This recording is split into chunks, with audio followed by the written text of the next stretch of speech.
What's up, guys? Today we're doing our very first performance mod on our 6.2 Silverado, and there's really only one way to begin this journey, and that's going to be with a performance intake. Now, there's a lot of controversy online whether or not these things actually work, or what's a cold air intake versus a high flow intake. Well, if you don't have a factory style closed air box, it's not a cold air intake. It's going to be a high flow intake, which potentially could lead to some higher intake air temps, which we have a gauge in here and we'll be able to verify whether we do or not.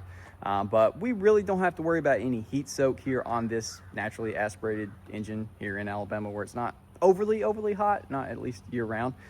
So I went out and got what I think is going to be the absolute best for the sound, the performance, and the looks as well. So let me go grab it real quick. We'll check it out. Now, there's a million different options out there, but I decided to go with the AFE Power Magnum 4 Stage 2 with the oiled filter. Now, there is a non-oiled option, but apparently the oiled actually flows a little bit better, with the downside being more maintenance. So you're going to have shorter filter life, as well as when you clean it, if you over oil it, you could potentially gum up some of your sensors, but that's nothing I've ever had issue with. So I feel confident that this thing is going to be absolutely perfect for our truck. Now, visually, the factory intake does not look bad to me, because old style, you had the big mufflers that would be like a big blob here and a big blob there. At least here, they made everything symmetrical, but there's definitely some room on the table for some performance, some MPG, and definitely some sound. So let's go ahead, get this factory intake torn apart and get the new one in. Pull your red tab up, push it in, wiggle it free. 5/16 to loosen our clamps. Then you want to reach in here and remove the little Christmas tree that is holding your MAF sensor onto the intake lid. Pop that free. We'll just go ahead and snake this guy out of the way so we don't get it hung up and mess it up. Now on each side we got the crankcase breathers. So you want to go ahead and push it down, pull it back, push it up, and then pull it back. Now we should just be able to finagle this guy out of the truck. Come on. Drop the clamp down in there like that. Forget about it. There she is. Now your box is going to be stuck in with some grommets, so you just want to pull up on it, pop it free. Don't mess up your MAF sensor. And pull that guy right on out. Now it says here in the instructions, the 2011 and newer 6.2 liter trucks have an extra sensor on the air box, but your boys does not have that. And this is most definitely a 6.2. It says it right there on the lid, as well as you can tell when driving it. Now we're going to use a T15 to remove our mass airflow sensor. We will not be reusing these screws. Let's just set those aside. Take this guy out, and it's going to be going into our new intake the exact same way that it came out, just like that, keeping the flow the same direction. And we'll use our new hardware and just snug these babies up. Nothing too crazy on the torque, just nice and snug. Now we're gonna go ahead and put our little collar on, and on the back side you're gonna have 4 supplied bolts. These are HW4. And since our truck did not have the extra sensor, we're going to be putting the hardware in there. This is a 5. And then we've got a little dummy plug, which fits a little looser than I would like, but hopefully it stays in there. Now we're going to put our seal around the top. Just going to press it down on there.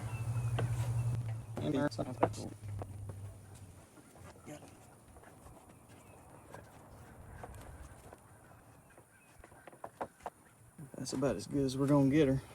Now we're gonna remove our factory airbox tray. It's gonna have 4 10 mil bolts.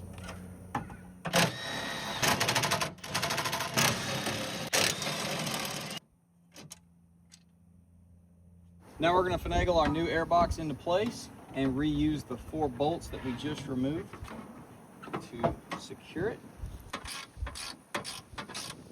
So funny story, some of y'all probably already caught it by now. I put this on backwards. This thicker piece needs to go on the inside because that's what the air filter is actually gonna clamp to. So I'm gonna swap that around real quick.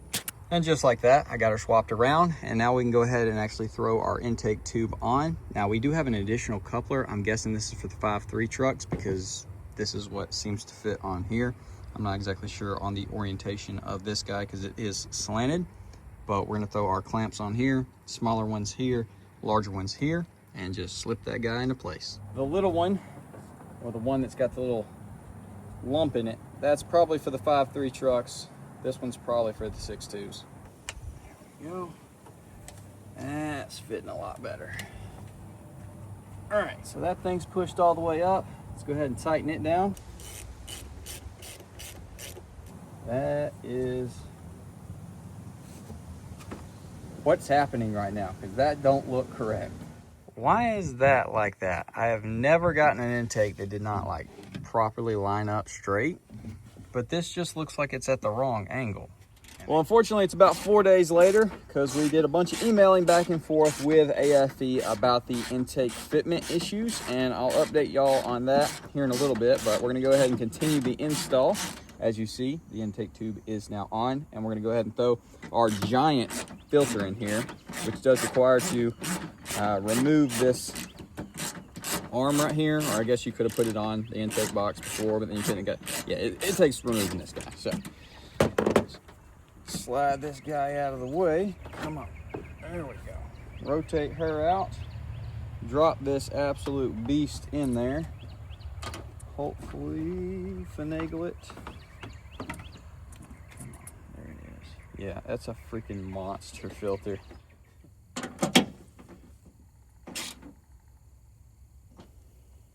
Now we got to replace our breathers, so push this in, lift it off.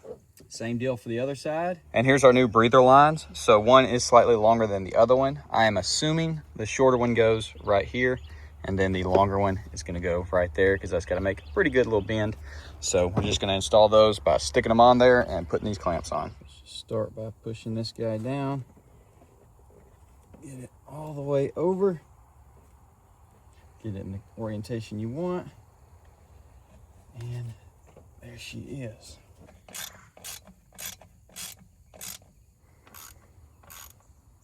Once you snug them down, you should not be able to pull them off.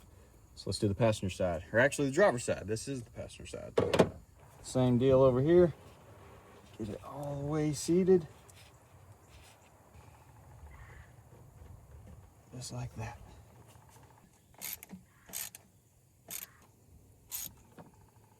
Let's hook our MAF sensor back up. So just plug that guy in like that. Make sure this is out of the way of everything. We might zip tie that guy down. And then I'm just gonna throw the negative terminal on the battery, and install is complete.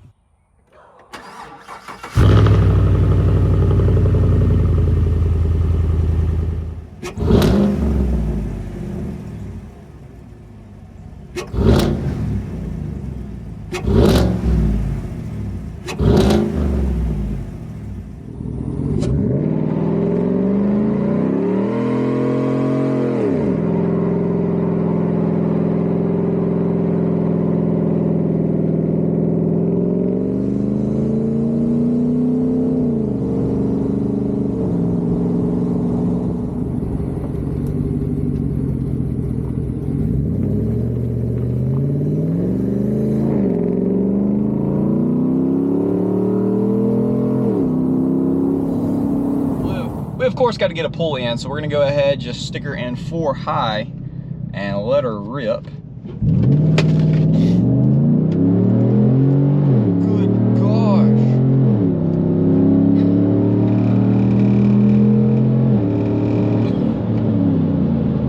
Bro, I about just broke my phone right there. It yeeted it straight back. Holy crap.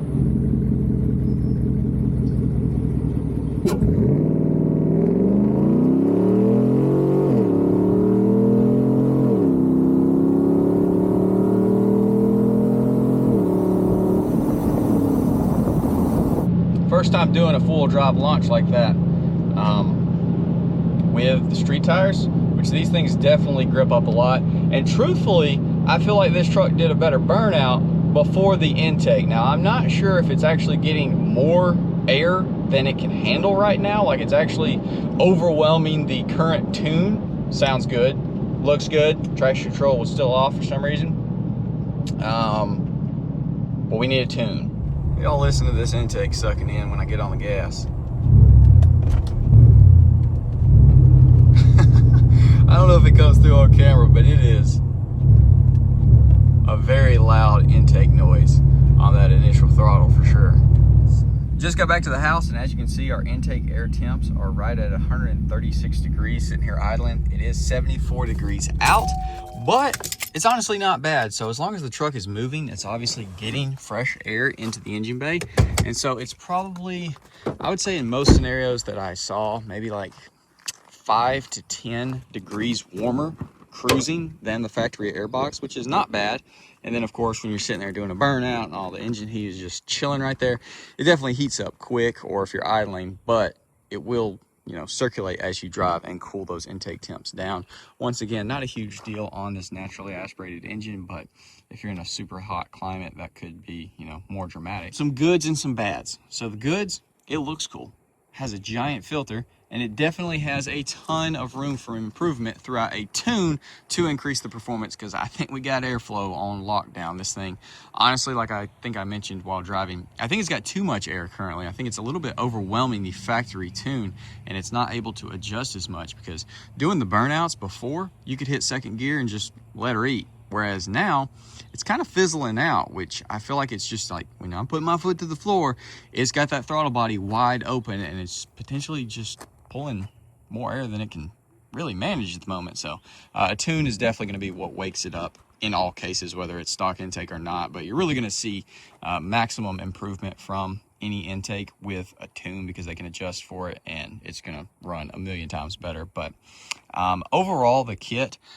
I'm not too happy with it. Obviously, you know, we ran into some issues with the fitment, and I think it's just a poor design in the way that they bend the tube. So the tube needs an extra bend to come back flush with this angle. This angle is how the tube should be flat, instead of coming in at this angle that it currently does. So what I ended up doing was cutting this much of the intake tube off, which is the last thing that you ever want to have to do when you buy aftermarket part, is to modify. Like, I should not have to cut this off. There is no world where I should have to cut my brand new intake. So that was a huge letdown, and obviously it cost me several days, because I didn't want to cut it before I emailed them and figured out if they'd accidentally boxed the wrong tube or I potentially bought the wrong intake. But from everything and everyone that I talked to, this is the correct intake for this truck. It's just unfortunate that this is what you potentially might have to do. Maybe yours is different, I don't know. Maybe I got the wrong air box, even though it bolted in there correctly. I don't freaking know. But everything else seems fine. The intake looks good on there. You don't want to cut this any shorter. I forgot to mention, because if you do, this coupler is not going to go on there correctly. I'm like borderline right there. Obviously, it's super secure. This one's fine. But if you cut any more than this, the coupler's not going to fit on there correctly, and it's going to slide off. I do have some good news, though. We have about a 1 to 1.5 mile per gallon increase since doing the intake, which, if you do some boy math there, eventually this intake will pay for itself. Now, I have averaged on the last tank, I think it was 400 and something miles. It was 19 miles per gallon. Crazy that this truck can do that. And yes, that is correct, because these tires are the same height as the factory ones. And so the speedometer is correct. These are heavier. It's crazy that this truck gets that good of miles per gallon. But, you know, when I'm not doing a burnout or floorboarding it, racing and stuff, I drive very casually. So there's a lot of 55 mile an hour roads, which I guess 60 mile an hour roads, because that's what you should be cruising at. But this thing, V4 working, it gets pretty freaking good miles per gallon. You can't really complain with 20 miles per gallon out of a 6.2 V8 full crew cab truck. Just, that's insane. Drop a comment, let me know which tuner you think we should go with, because this thing desperately does need a tune. That is what's going to make this whole thing come together. It doesn't say it's tune required, but I'm kind of, you know, going off everything that I feel is definitely freaking tune required. You basically got to have one. Also, intake noise. I don't even know why I didn't mention that. It sounds insane. It sounds so much better. You can really hear it. Sucks in. You floorboard it, you get that big, and then it just freaking V8 screaming takes off. But yeah, there it is. Drop a comment, leave a like, subscribe if you're new, ring that bell notification, and I will see y'all boys in the next video.